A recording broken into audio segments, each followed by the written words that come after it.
बच्चों, ये पाठ 4 जो धर्म शिक्षा क्लास 4 का पाठ 4 गायत्री मंत्र और उसका अर्थ नैतिक शिक्षा में यह पाठ है दिया गया। अब उसके प्रश्नोत्तर को भी बात कर लेते हैं, देख लेते हैं। इसमें देखिए प्रश्न 3 से मैंने स्टार्ट किया है। इसके पीछे कारण ये है कि बुक में जो प्रश्न दिया है, प्रश्न 1, वह है इस मंत्र को याद करके अपने गुरु जी को सुनावें। जो गायत्री मंत्र है, ओम भूर्भुवः स्वः तत्सवितुर्वरेण्यं भर्गो देवस्य धीमहि धियो यो न प्रचोदयात्। ये जो मंत्र है, इस मंत्र को आपको याद करना है और फिर याद करके अपने सर को, अपने गार्जियन को सुनाना है। यह मंत्र सबको याद होना चाहिए। क्यों? क्योंकि गायत्री मंत्र को गुरु मंत्र या महामंत्र भी कहा जाता है। तो यह मंत्र जरूर याद रखिए। प्रश्न 2 में क्या प्रश्न है सुन लीजिए। इस गीत को स्वर सहित मिलकर गाएं। तो मंत्र तो आप याद करके सुना देंगे अपने सर को, गुरु जी को।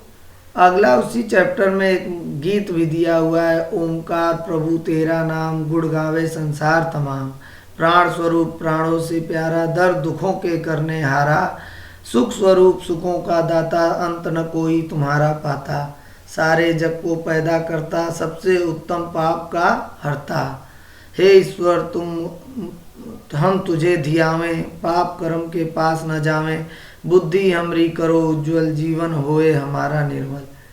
यह जो गीत है, ये गायत्री मंत्र का गीत है। इसे आपको अपने फ्रेंड्स के साथ मिलकर गाना है, ऐसा प्रश्न दिया हुआ है।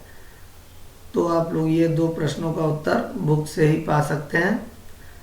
आगे जो 3 प्रश्न हैं उनके उत्तर को मैंने यहाँ लिखा है, आप देखिए ध्यान से। प्रश्न है 3 प्रश्न 3rd, इस मंत्र में परमात्मा से क्या याचना की गई है?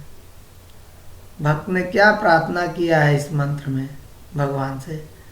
तो उत्तर है, इस मंत्र में परमात्मा से याचना की गई है कि हमारी बुद्धि सत्कर्मों की ओर प्रेरित होती रहे। सत्कर्मों का मतलब अच्छे कर्मों की तरफ प्रेरित होती रहे, हम सदैव अच्छे कर्म करते रहें, ऐसा भक्त भगवान से प्रार्थना कर रहा है। प्रश्न 4 है, भूवः स्व और धीः के अर्थ बताओ। तो भू का अर्थ है प्राणों से प्यारा, सबका आधार।